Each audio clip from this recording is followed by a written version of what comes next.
In the year 2025, un equipo de restauradores trabajaba meticulosamente en el ala este de la mansión Ravencroft, una imponente estructura gótica enclavada en los recovecos brumosos de Yorkshire, Inglaterra. Lo que comenzó como un proyecto rutinario para preservar la historia se transformó en el hallazgo más macabro de la región.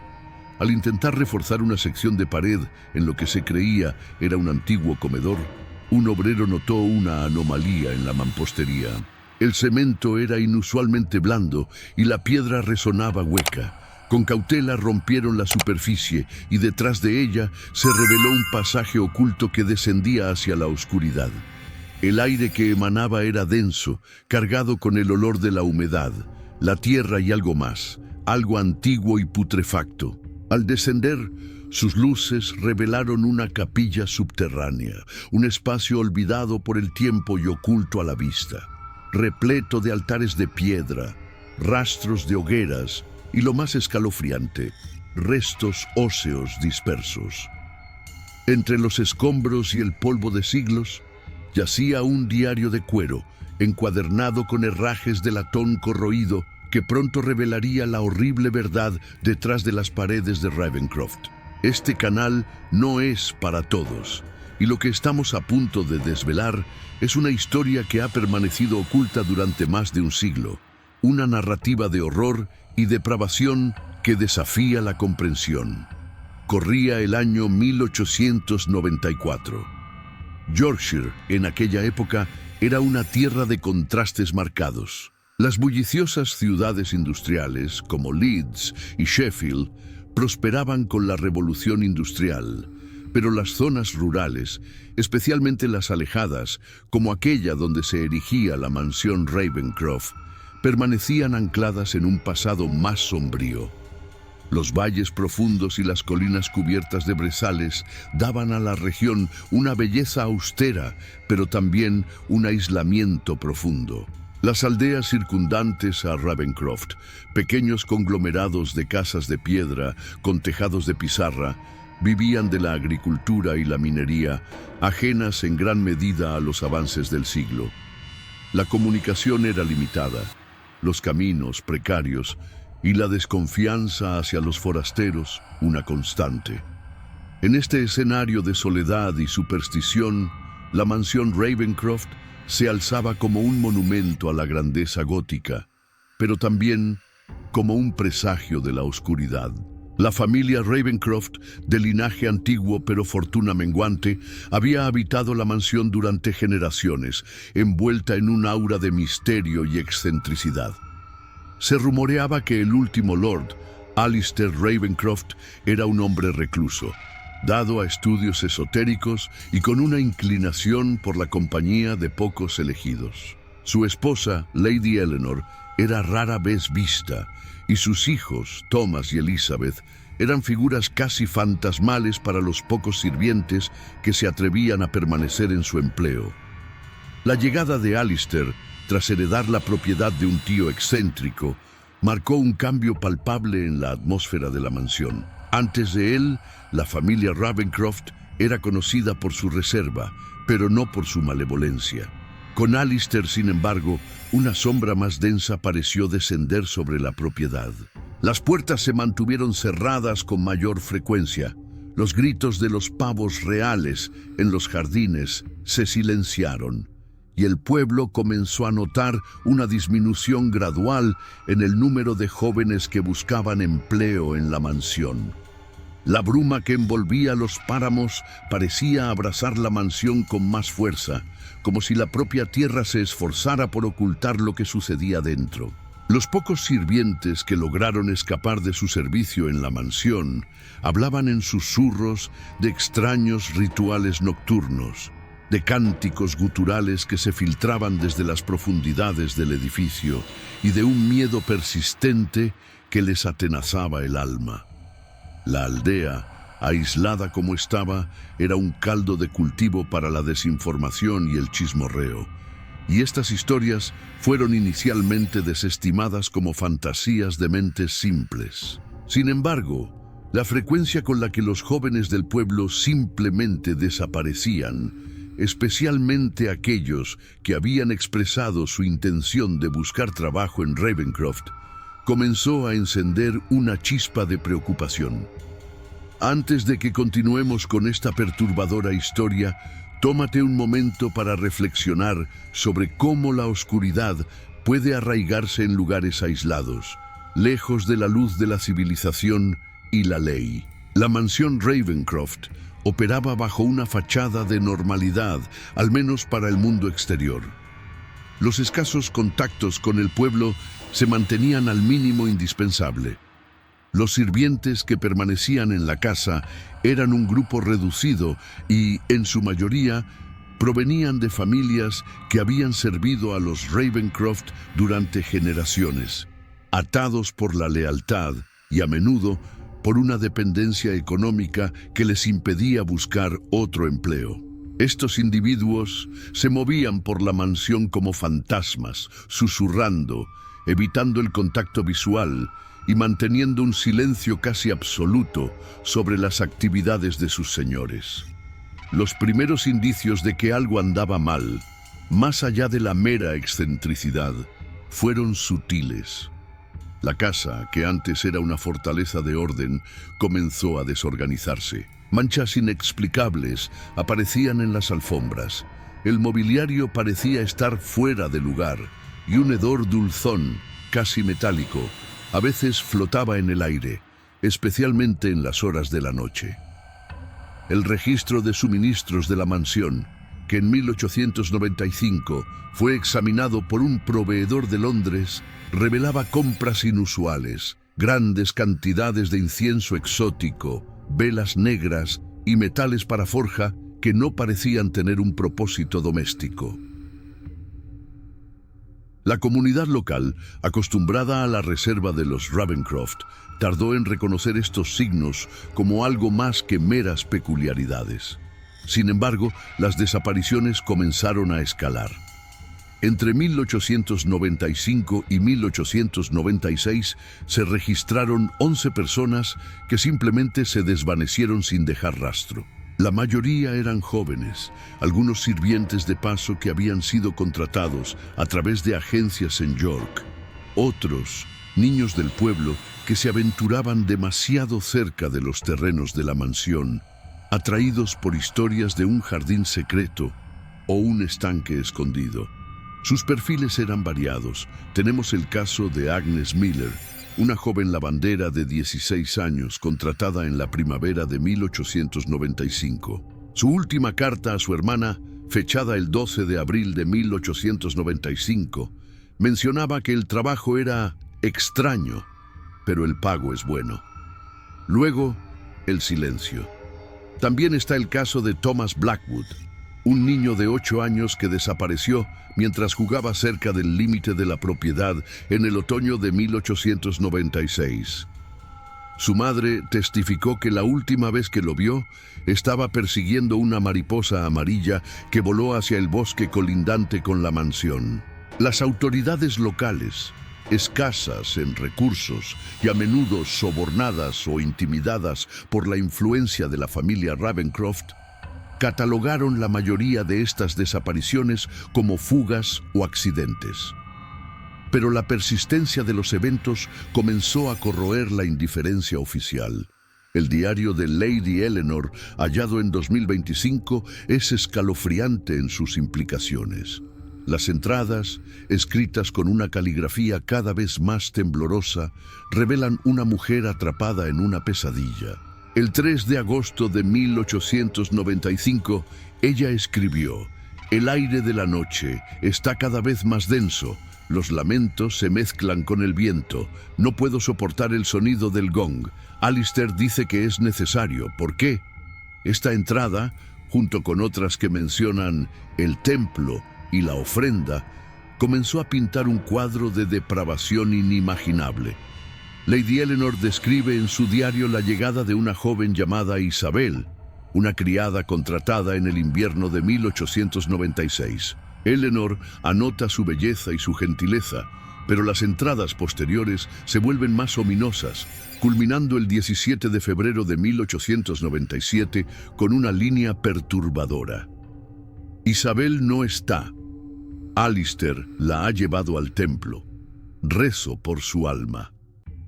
Las contradicciones también eran evidentes. Los registros parroquiales de Yorkshire, examinados en el marco de la investigación de 2025, no contenían ninguna referencia a defunciones dentro de la mansión Ravencroft que pudieran explicar la ausencia de estas personas. Lo que estás escuchando esta inquietante historia. Deja un comentario con tu teoría sobre la complicidad de Lady Eleanor en los eventos, y si crees que fue una víctima o una participante activa.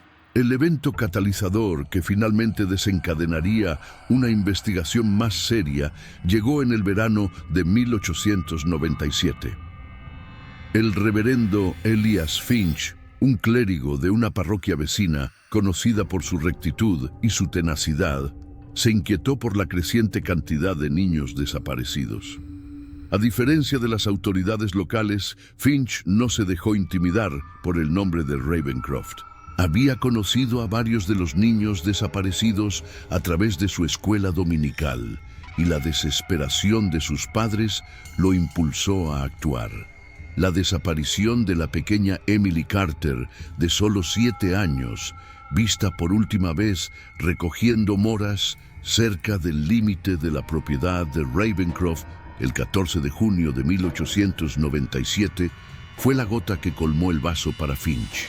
Organizó a un grupo de voluntarios del pueblo y aunque las autoridades locales se negaron a emitir una orden de registro, Finch decidió tomar el asunto en sus propias manos con el apoyo de las familias afligidas. La investigación oficial, encabezada inicialmente por el corrupto inspector Graves, fue una farsa. Graves presentó informes superficiales declarando que las desapariciones eran incidentes aislados o fugas juveniles. Sin embargo, la presión del reverendo Finch y la creciente indignación pública, alimentada por los escasos periódicos locales que se atrevían a mencionar los rumores, finalmente forzaron la intervención de Scotland Yard. El detective Arthur Penhaligon, un hombre de pocas palabras pero de aguda inteligencia y una reputación impecable, fue asignado al caso en septiembre de 1897. Penhaligon llegó a Yorkshire con un escepticismo inicial, pero la atmósfera de miedo que envolvía el pueblo y la evasiva actitud de los Ravencroft lo alertaron de inmediato. Sus primeros pasos fueron una revisión exhaustiva de los registros locales. Descubrió que los registros de empleo de la mansión Ravencroft eran sospechosamente incompletos, con numerosas entradas sin fechas de salida y con nombres que no se correspondían con ningún registro civil conocido. Las declaraciones de los pocos sirvientes que aún vivían en la mansión eran vagas y contradictorias, llenas de pausas nerviosas y miradas de terror. El 23 de octubre de 1897, Penhaligon obtuvo una orden judicial para buscar en los terrenos de la mansión, aunque no en el interior de la casa, gracias a la influencia de Alistair Ravencroft. Durante la búsqueda, se encontraron pequeños objetos personales, una horquilla de madera perteneciente a Agnes Miller, un trozo de tela del vestido de Emily Carter, cerca de un viejo pozo en la propiedad. Estos hallazgos, aunque circunstanciales, confirmaron las sospechas de Penhaligon. La correspondencia entre Alistair Ravencroft y un tal profesor Eldridge de Londres, hallada entre los documentos incautados de un sirviente que intentó huir, reveló una red de conspiración más amplia. Las cartas, fechadas a lo largo de 1896 y 1897, discutían investigaciones esotéricas y la necesidad de sujetos para el gran trabajo.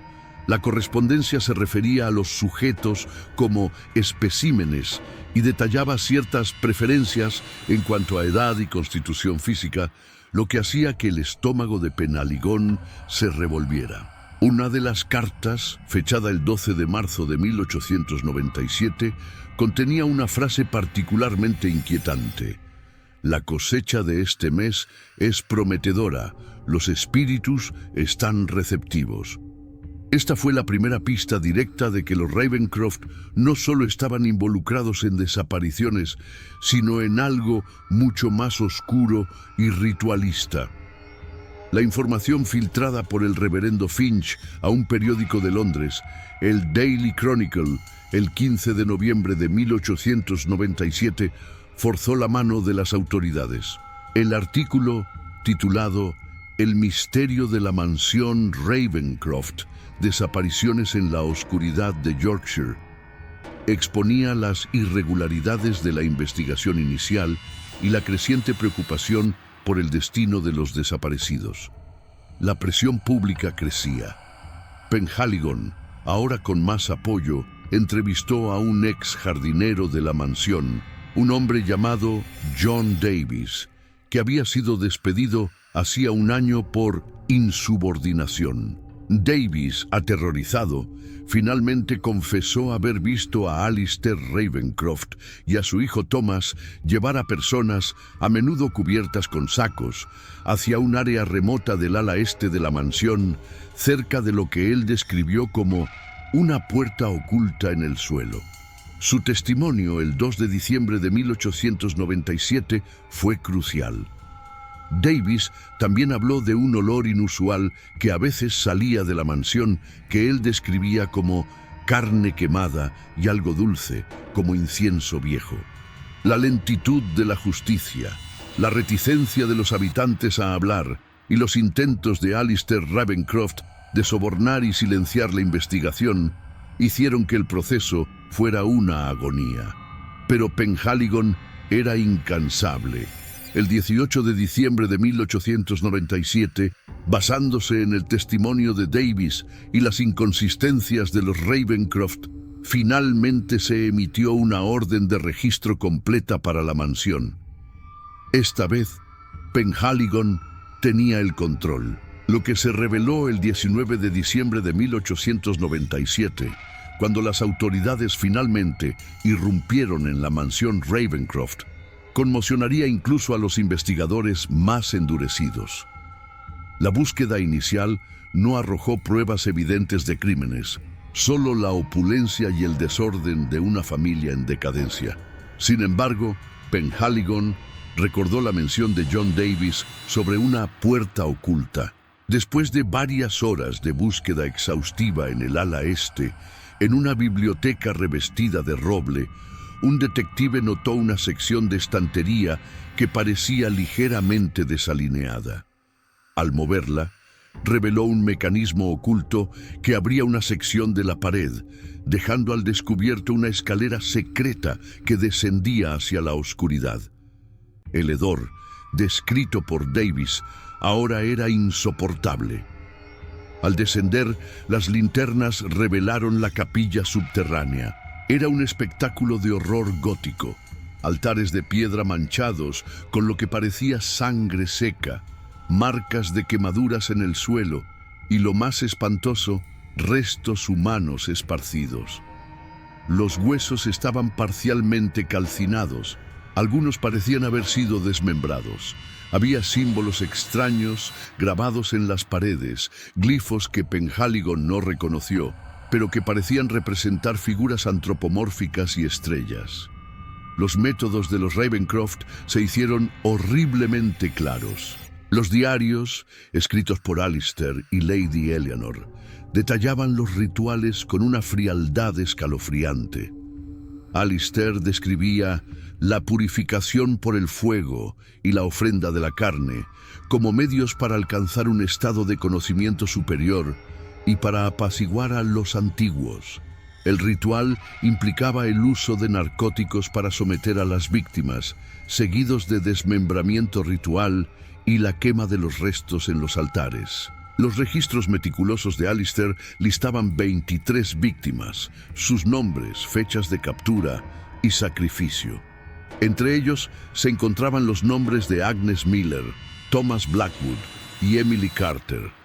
El diario de Alistair, fechado el 15 de julio de 1897, describe el sacrificio de la pequeña Emily con una frialdad escalofriante. La ofrenda fue pura, el fuego ardió con fuerza. Los antiguos nos concederán su favor. Se encontraron instrumentos de hierro forjado, algunos con restos de sangre coagulada, que se cree fueron utilizados en los actos de desmembramiento.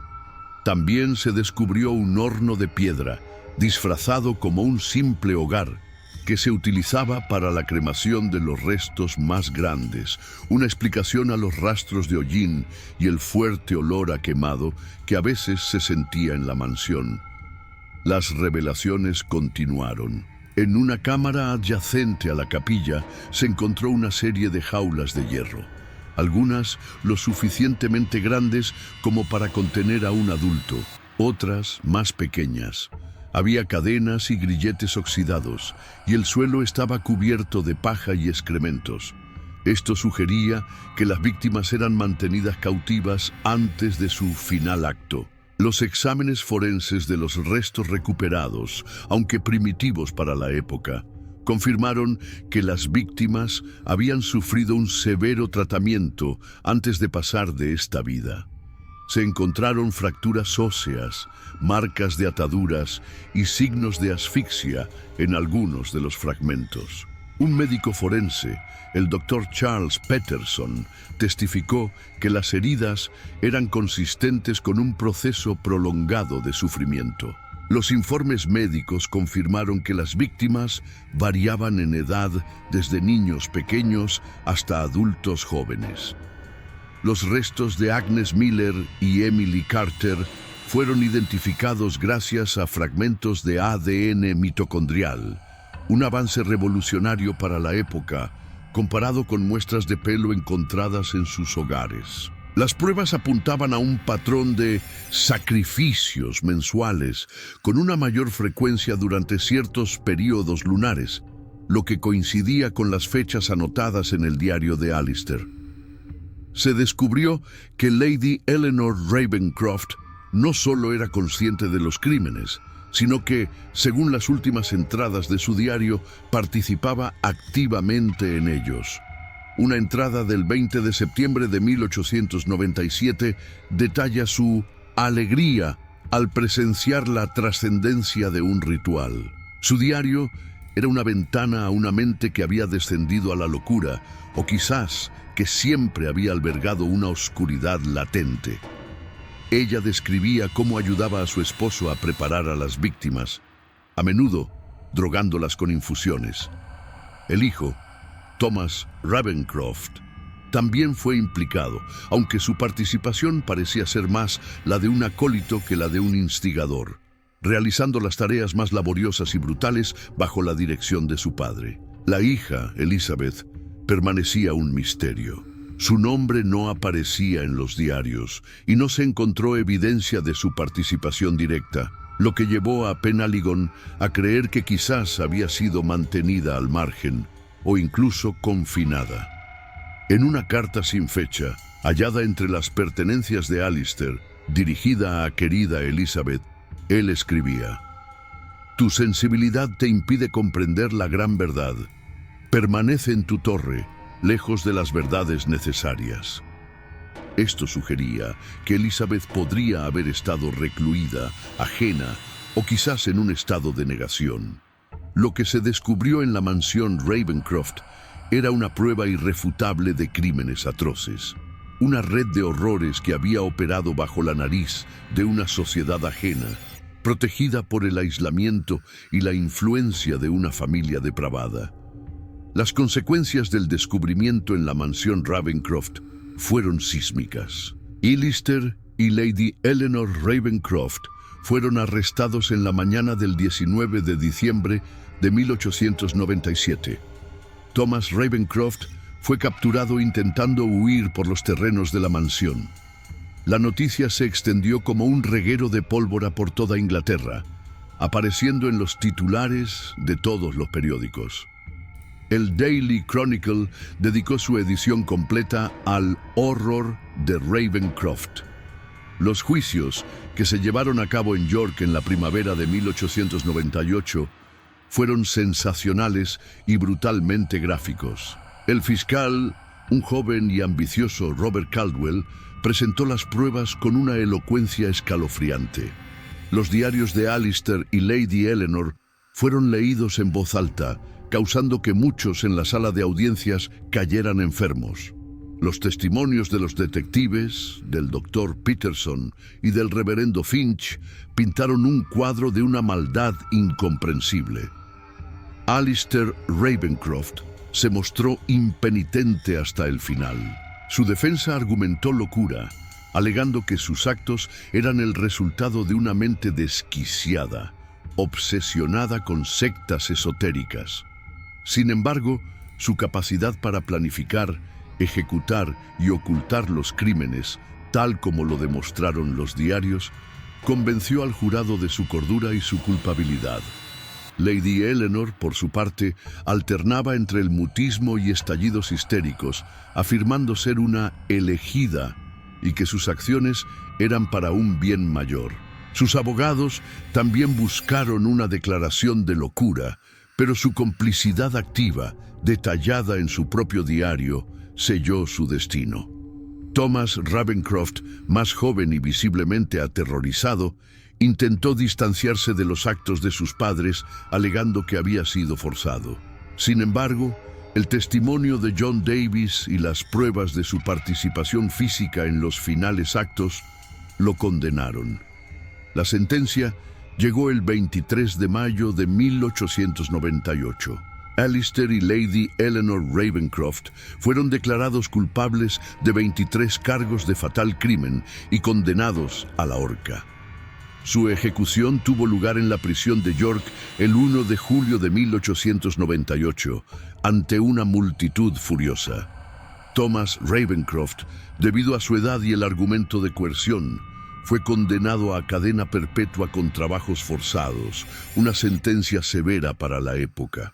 Pasó el resto de su vida en la oscuridad de la prisión de Dartmoor, donde, según los registros de la prisión de 1925, se quitó la vida, su final elección, el 12 de marzo de ese año.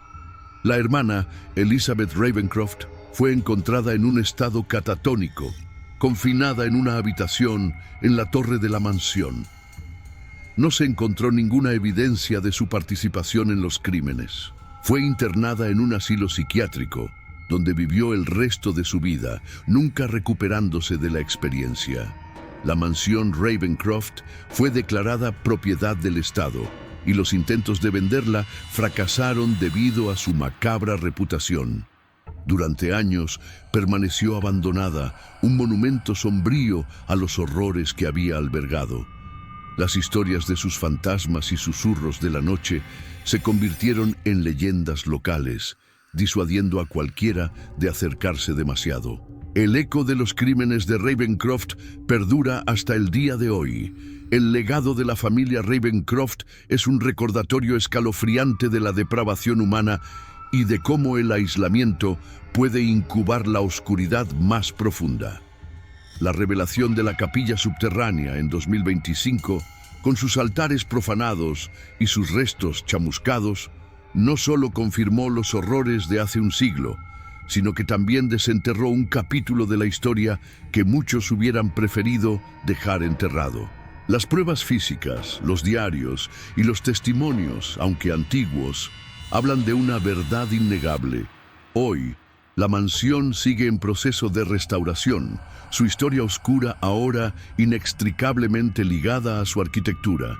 Los turistas a veces se detienen a lo lejos, observando la imponente estructura, sintiendo el peso de su pasado. El caso Ravencroft no es solo una historia de crímenes, sino un testimonio de la incansable búsqueda de la verdad y de la lucha de la luz contra las sombras más profundas de la humanidad.